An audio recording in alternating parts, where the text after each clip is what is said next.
¿Sí? Vamos a avanzar con la guía. A ver, ¿cómo sigue esto? Bueno, defina moralismo legal. Esto quisiera dejarlo en sus manos, ¿no? ¿Qué es el moralismo legal?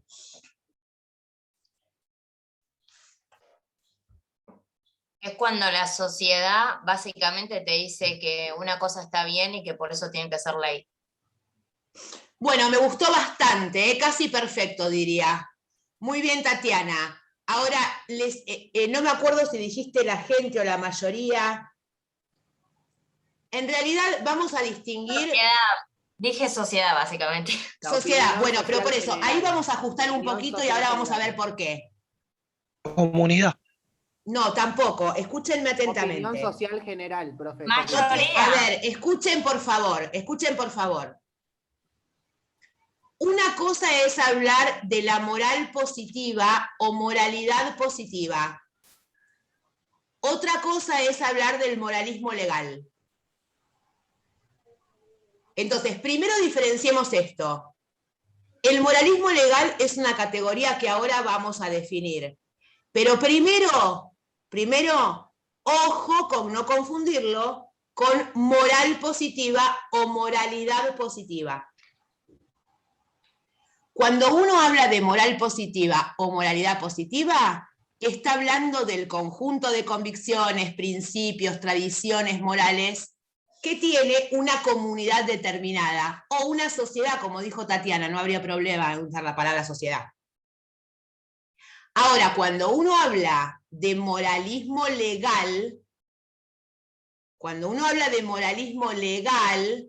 está hablando del reforzamiento de esas convicciones por el aparato represor del Estado. O sea, el moralismo legal es hacer ley la moral positiva. ¿Se entiende? Por el hecho de ser moral positiva, por el solo hecho de identificar en términos mayoritarios a una sociedad, eso tiene que venirse a la ley. Tiene que ser legislado en términos jurídicos. ¿Por qué? Porque acá está la relación. Para el moralista legal, el derecho tiene que reforzar la moral positiva. Ahora, a la luz de nuestro principio de daño, esto es un pecado. Porque el Estado tiene que entrometerse solo cuando yo hago daño. Por ende, no tendría por qué entrometerse si mi conducta autorreferente va por otras rutas que no sean las rutas de la mayoría. Acá, en el moralismo legal, hay un fantasma que en términos políticos se llama el perfeccionismo. Es pensar en un Estado que está regulando a la luz de las convicciones morales que más le satisfacen. Y esto implica estructurar una sociedad muy lejos del principio de la autodeterminación, del principio de daño. O sea, el principio de daño es necesariamente amigo de la diversidad, de la tolerancia, de la autodeterminación. El moralismo legal es amigo de la uniformidad, lejos de la diversidad. ¿No? ¿Se entiende esto, este juego con la diversidad? O sea, que nosotros tengamos como valor la libertad individual, núcleo central del Estado liberal, implica que concebimos a ese sujeto como un sujeto necesario para su dignidad de autodeterminación, de autoproyección, de elección, que sabe que va a estar limitado por regulaciones de conducta, pero cuando atañen a otro que quiere en su ámbito privado de vida hacer lo que quiera, y que tiene derecho a hacer lo que quiera.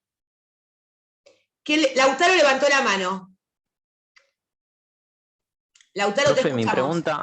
mi pregunta es, ¿dónde entra el artículo 19 de la Constitución, que siempre lo ponemos como ejemplo? Es el principio de Moralismo daño, legal, Lautaro. principio de año. ¿Y qué Ok. te Que parece? las ¿Cómo acciones dónde privadas de entra los el hombres artículo que no 19? ofendan a... A ver, Claro, las chicos, acciones privadas de ¿cómo los hombres dónde que entra el artículo no ofendan, 19? alteren la moral pública queden exentas A de ver, él. si yo Profe, Claro, leo porque las acciones privadas de los hombres que de ningún modo ofendan el orden y la moral pública están exentas de la autoridad de los magistrados. ¿Qué estoy leyendo ahí? Claro, y te justamente. falta justamente una es parte, el profe. principio de Y daño. contra Estoy esto el Estado leyendo no se mete, no nada tiene por más qué y meterse. nada menos que el principio de daño, que hasta me gusta más con palabras de Alberdi. Eso estamos diciendo. El artículo 19 es, en la Constitución Argentina, la manifestación del principio de daño, así como la vamos a encontrar en la mayoría de las constituciones de los estados liberales. ¿Por qué? No por nada Laporta nos está presentando este principio como principio de cambio paradigmático moral, porque es el principio que ilumina toda doctrina liberal. O sea, el liberal respecto a la autoridad política está situado en el principio de daño. No puede haber regulación sobre conductas autorreferentes. No puede haber regulación sobre mi conducta si mi conducta no afecta a terceros. Este Profe, es el ¿sabes por qué? núcleo. ¿Sabes por qué Ahora, hacía la perdón, ya te doy la pregunta? palabra, perdón. Ah, Ahora, recuerden la vaguedad. Recuerden la vaguedad. Porque es muy difícil pensar algunas situaciones.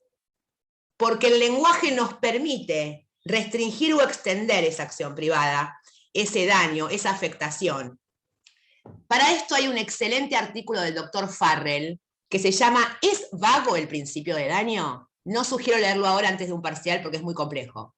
Pero recorre ahí todas las posibilidades de interpretación que hay y todas las propuestas que hubo en la historia de la filosofía respecto al alcance de este principio.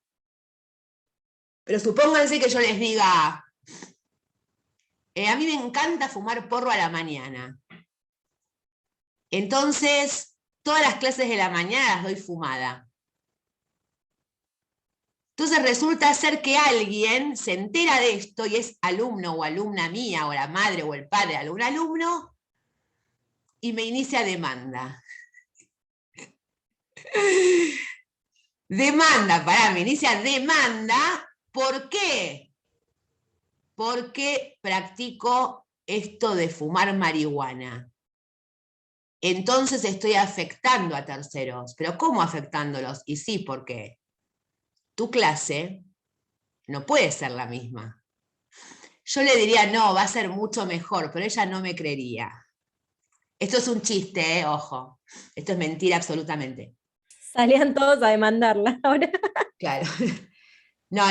Claramente el uso de drogas no es recomendable a los que nos gusta el trabajo intelectual, de ninguna manera.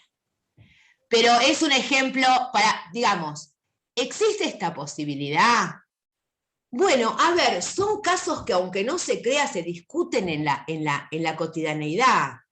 O sea, ¿hasta dónde hay acción privada? Primero. O sea, podríamos llegar a un razonamiento de este tipo.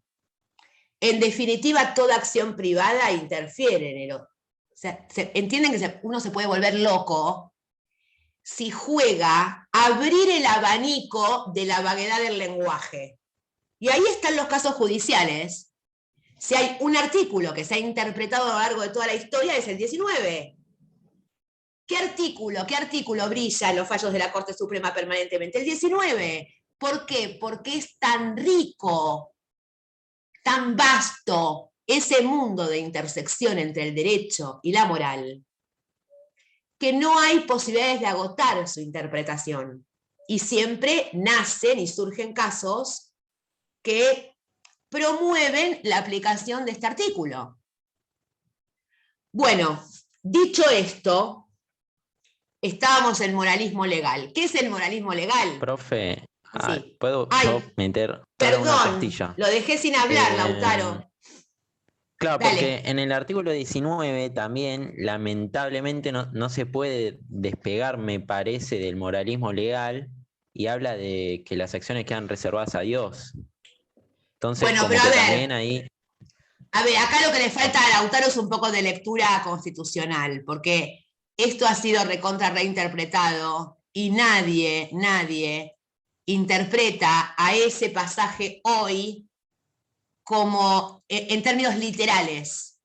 ¿Se entiende? No se interpreta en términos literales. Ok, La Corte ok. ya tiene dicho, o sea, son innumerables ¿Y por qué las no lo modifican? interpretaciones acerca de esa línea.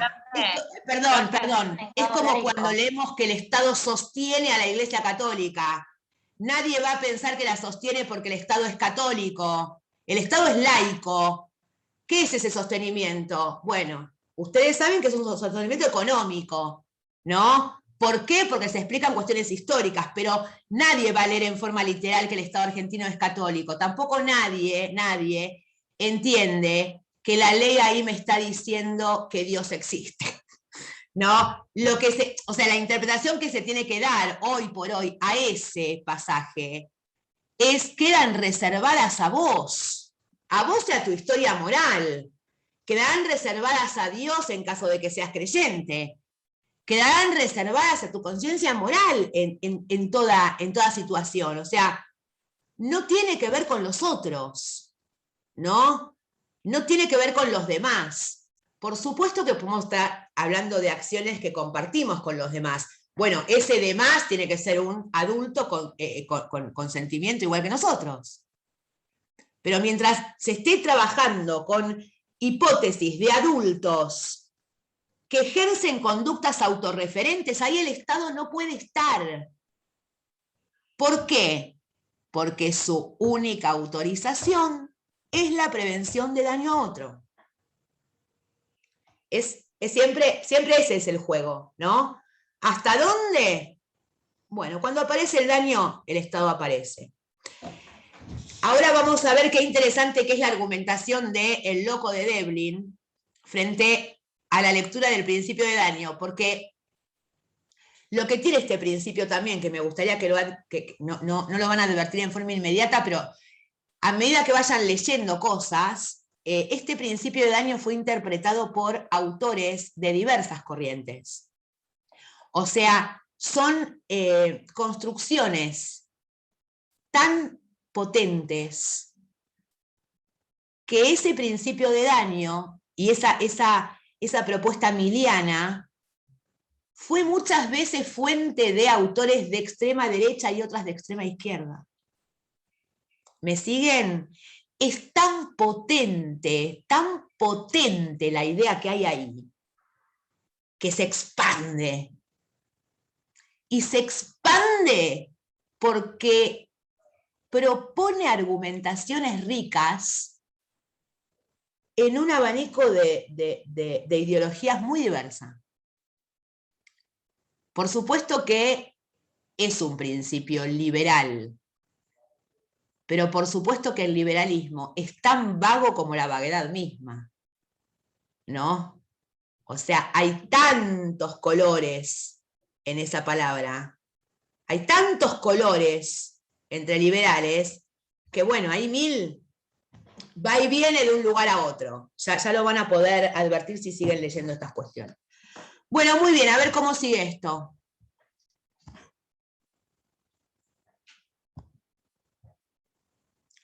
Íbamos por la A, tendríamos que leer la 6, ¿no? Bueno, acá llegué a donde quería. En el debate Hart-Devlin, al que hace referencia el autor, ¿cuáles son los principales argumentos en confrontación? Bueno, acá entonces lo primero que tenemos que hacer es situarnos en el debate Hart-Devlin.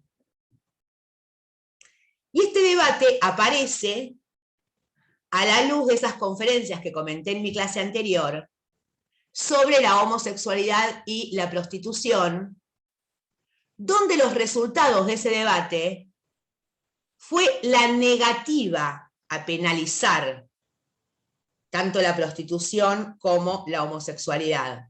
¿Me siguen? Son esas dos conferencias a las que hace alusión el texto.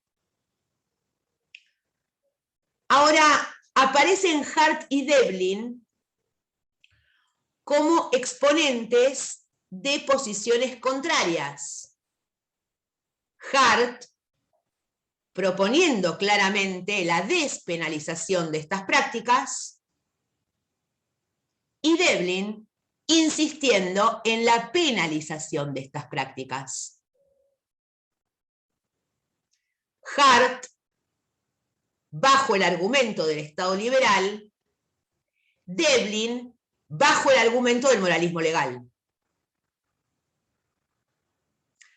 Pero ahora vamos a ver qué interesantísimo que es este debate en términos argumentativos. Y vamos a tener que ir al texto porque acá quiero ser yo literal. Devlin habla del problema de la democracia, de la autoridad democrática. No, de democracia difícilmente se estuviese hablando en este momento. De democracia no. Esa palabra creo que no podría estar apareciendo en este texto, salvo en la tercera parte. Ahora vamos a analizarlo todos juntos porque lo que me interesa es que pensemos en relación a lo que venía diciendo de la potencia de ese principio de daño a la hora de ser interpretado. Estoy en la página, no tengo el número de página, les digo la verdad. Página 4, profe. Página Bueno, 4. ok. Vieron que hay un título que dice moralismo legal y decisión de las mayorías. Bueno, estoy después del primer párrafo un rato más tarde. Bueno, lo voy leyendo, ustedes síganme en la lectura, ya lo van a encontrar, no importa. No era tan sencillo diferenciar el pecado del delito. Según Devlin, las convicciones morales profundas compartidas por los miembros de una comunidad no son rasgos accidentales e históricos de esa comunidad, sino que forman parte de sus elementos estructurales, de su propia identidad como sociedad. De forma tal que si se alteran o traicionan esas convicciones morales, la sociedad cambia de identidad, se desintegra. Es decir, que una amenaza a los rasgos básicos de la moralidad positiva hace peligrar a la sociedad misma. De este postulado, la deducción de Devlin es impecable. Y acá yo lo enfatizo. Es impecable. Impecable en términos lógicos. No razonables, lógicos. Quiero que adviertan cómo dos autores opuestos discuten, pero ¿por qué las discusiones tienen autoridad en los libros? Porque aunque te parezca una huevada lo que está diciendo Devlin, te lo está diciendo con un razonamiento impecable. Bueno, ya lo van a comprender. Vuelvo. Si la sociedad está facultada para protegerse a sí misma, para prevenir y evitar su propia desaparición, entonces está facultada para proteger por todos los medios la vigencia de los rasgos de la moralidad positiva. ¿Qué es lo impecable acá? Fíjense lo que hace Devlin. Trae el principio de daño. Dame un segundo, Tatiana. Trae el principio de daño. Y lo lee. Y dice, ¡oh! El Estado puede entrometerse para prevenir el daño. ¡Oh, qué interesante! Devlin está queriendo legislar a favor de la moral mayoritaria. Y esto implica ser moralismo legal. Pero lo está justificando a la luz del principio de daño. Porque está diciendo que esa moral positiva hace a la sociedad misma.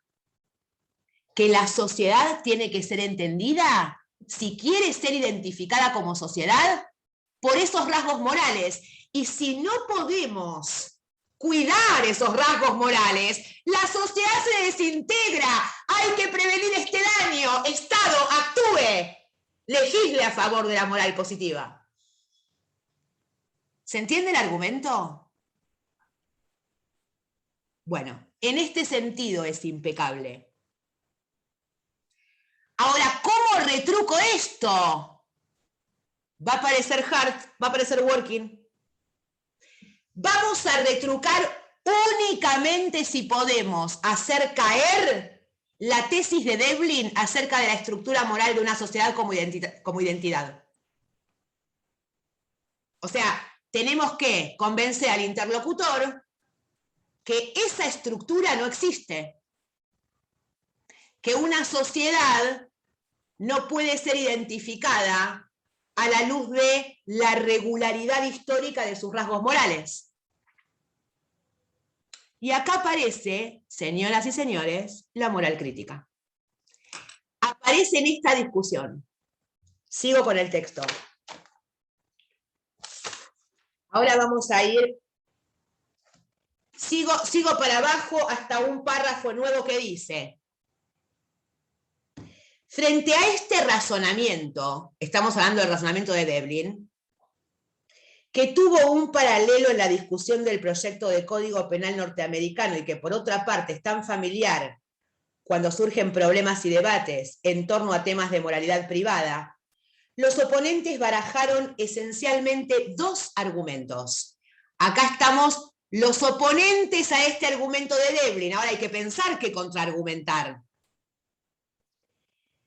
En primer lugar, Hart puso en tela de juicio la idea de sociedades como entes que pudieran definirse en función de un conjunto de rasgos morales y por consiguiente pudieran nacer o pudieran perecer con esos rasgos de moralidad social. Las sociedades son colectivos muy plurales que evolucionan al ritmo de los cambios de mentalidad que muchas veces son inspirados precisamente por minorías críticas. O sea, acá Hart está diciendo, mira, Devlin, mira, no comparto la idea de que una comunidad nace o se muere frente al cambio de sus rasgos morales. Primero, la historia no me cuenta esto. Es un hecho que las sociedades no se mueren cuando hay cambios morales.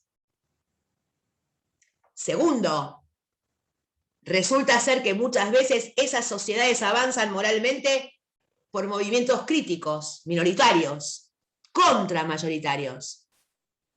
Por lo tanto, no puedo asumir esa tesis, Devlin, no puedo asumir la tesis de que una sociedad pueda ser vista como un ente regular. Una sociedad es un grupo humano, una realidad activa, conflictiva, en permanente cambio. Miren qué distinto panorama, ¿no? Pero son panoramas que están a su vez acompañados por paradigmas filosóficos distintos. Segunda clase de argumentos. Esperen que me ubique acá.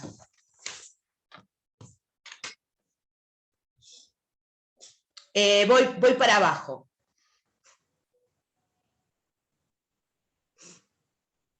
Sigo. Cuando se produce uno de esos cambios, no es que haya desaparecido una sociedad y que haya nacido otra, bla, bla, bla. El segundo argumento, acá vamos, el segundo argumento, utilizado en este caso por Working, Profe, consistía... perdón. ¿Quién habló? Yo. Sí. Ahí aparece el término evolucionado, que habíamos hablado en la clase pasada, que acá sí se puede usar, que la sociedad evolucionó. A mí no me gusta para nada, yo lo quitaría, pero usalo bueno. con total libertad, yo lo quitaría. Yo es un vocablo que no uso, yo ese vocablo no lo uso. Pero bueno, esa elección del autor, para mí es un vocablo absolutamente negativo en todo sentido, porque tiene una carga emotiva muy conflictiva. Entonces, si quiero explicar algo claramente, no digo evolucionar. Porque ¿qué es evolucionar? A ver, ¿me explican qué es? Bueno, si querés meterte ahí, yo pondría transformar y con eso me alcanza y me sobra.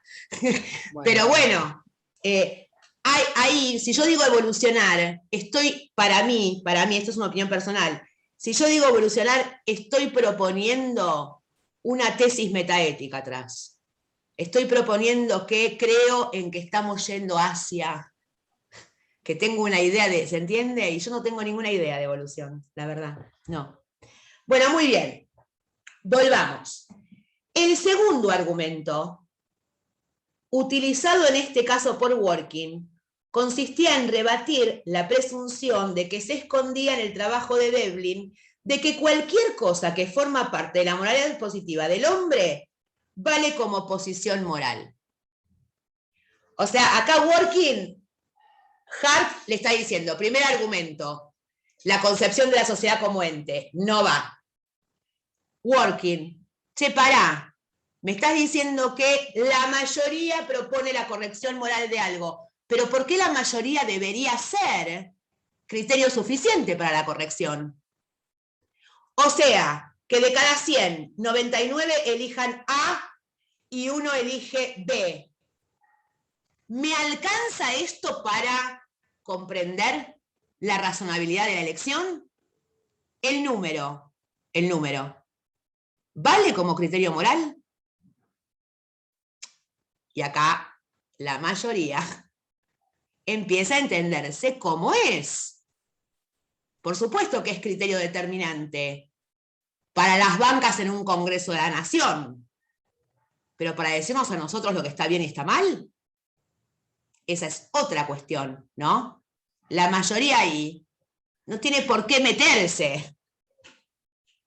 Bien, sigo.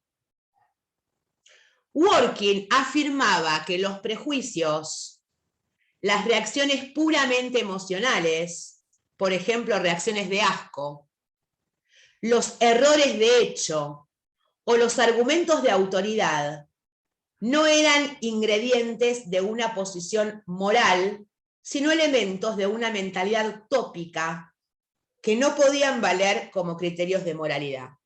Y acá digo yo, impecable. Vamos a pensar esto. Dworkin dice, mirá, Veblen, eso de que la mayoría tiene criterio moral válido, lo voy a poner en duda. Porque resulta ser que cuando reviso lo que la mayoría creemos, me doy cuenta que los argumentos son estúpidos. Y que no doy razones para explicarte si algo está bien o algo está mal, sino que te digo que hay un argumento de autoridad atrás. ¿Qué es un argumento de autoridad? Me lo dijo mi madre.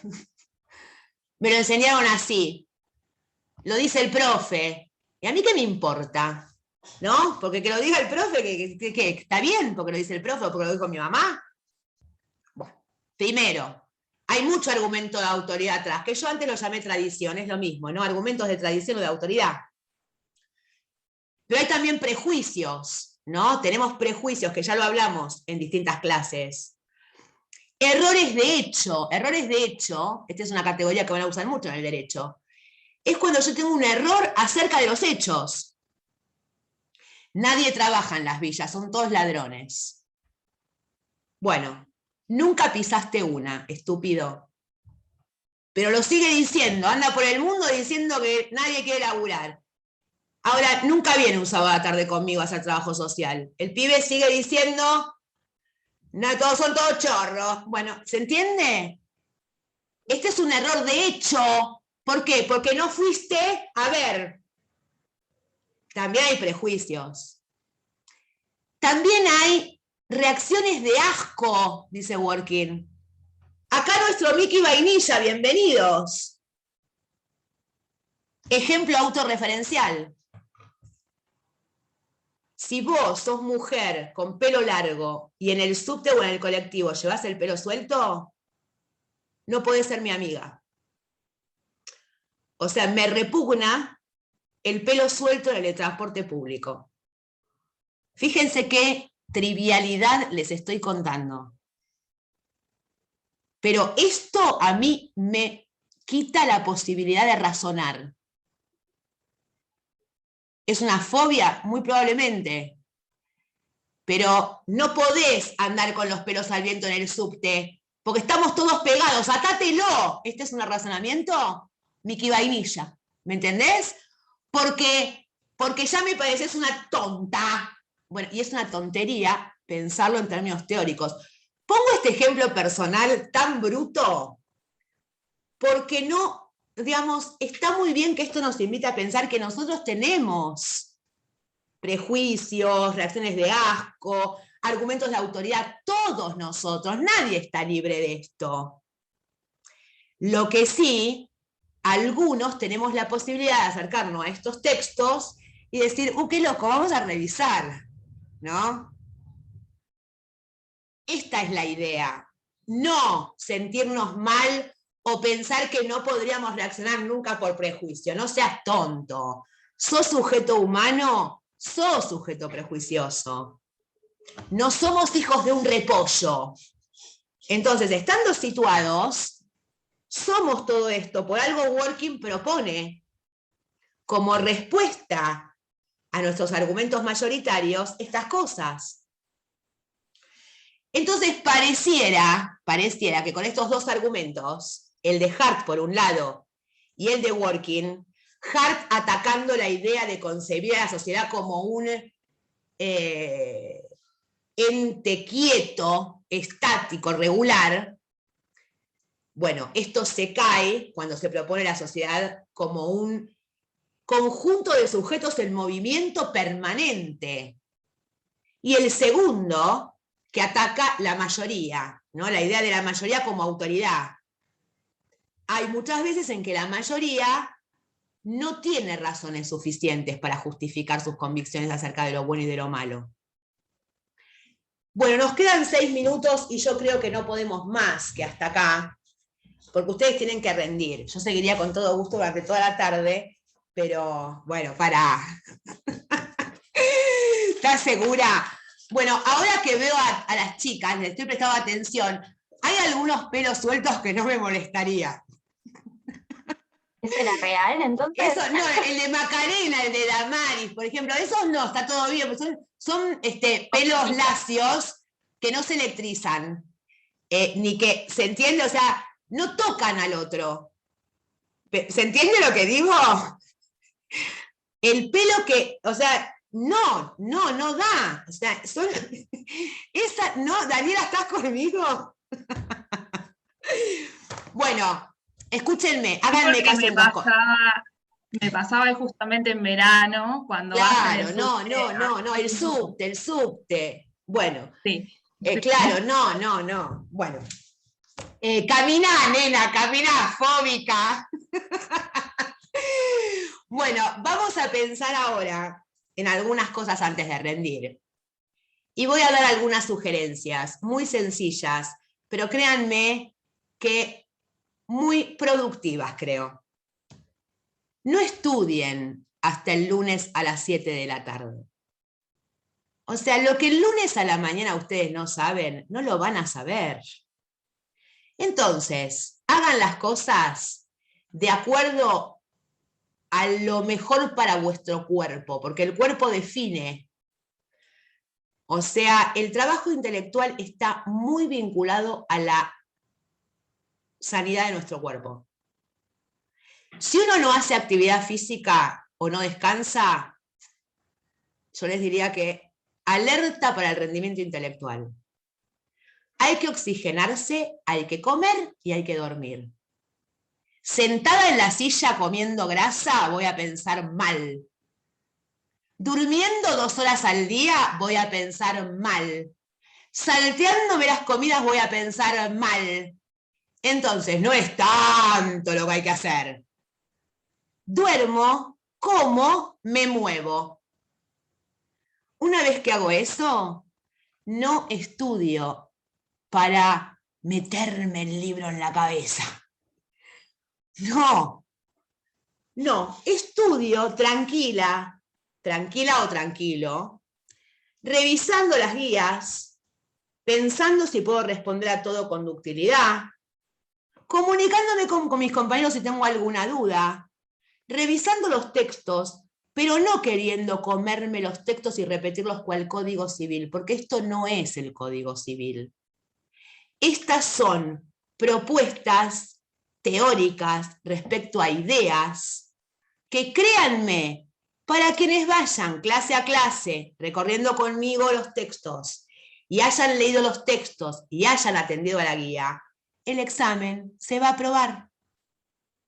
¿Sí? Porque ustedes no tienen idea qué han adquirido a la hora de hablar o a la hora de responder. Van a ver que en el examen va a aparecer. Y por último, decirles que un examen en la vida es una instancia. ¿Sí? Me puede ir mal. Y no pasa nada, no pasa nada. Doy recuperatorio, punto. O sea, bajemos por supuesto que hay que estudiar a los fines de que nos vaya bien, porque si nos va bien, todo es más fácil. Pero a lo que voy es, uno puede estudiar y le puede ir mal. Ahora, el que no estudie, no venga. El que no haya leído hasta ahora, no venga. O sea, hay un contrato acá. Y hay recuperatorio. Entonces, el que viene, quiero creer que viene porque supone que puede aprobar. ¿Sí? Esto es simplemente porque son muchos, porque corregir es una tarea bastante ardua. Y bueno, a veces si no sé, vengo al recuperatorio. La posibilidad está. Ahora, no sea tonto y todo el que haya recorrido clases y textos no deje de venir. ¿Entienden la recomendación que doy? Para ambos lados. Que no renuncie a venir el que viene al día. Y el que hasta ahora está en babia, yo diría que ponga el freno, empiece de nuevo a los fines de poder rendir exitosamente el recuperatorio. Bueno, Le dicho quería hacer esto... una consulta por eso. Teniendo en cuenta que se cambió la fecha del parcial. Yo por las dudas quiero saber qué onda el recuperatorio. ¿La fecha del recuperatorio es la misma o se pasa una semana más? No, la fecha de recuperatorio no la tienen porque la fecha de recuperatorio va a importar saber cuándo yo termino de corregir. Ah, pregunto porque en el Sí, programa de María sí, está. pero las fechas ahí hay una distorsión. El recuperatorio va a ser 7 días después a entregada la nota del parcial. ¿Sí? Perfecto. Gracias. Bueno, se nos corta. Que tengan lindo día. Nos vemos Gracias, el buen lunes. Gracias por Bueno, todo. espero habernos profe. ayudado. Profe, muchas gracias. Muchas gracias. Gracias y suertes a todos el Gracias, lunes. profe.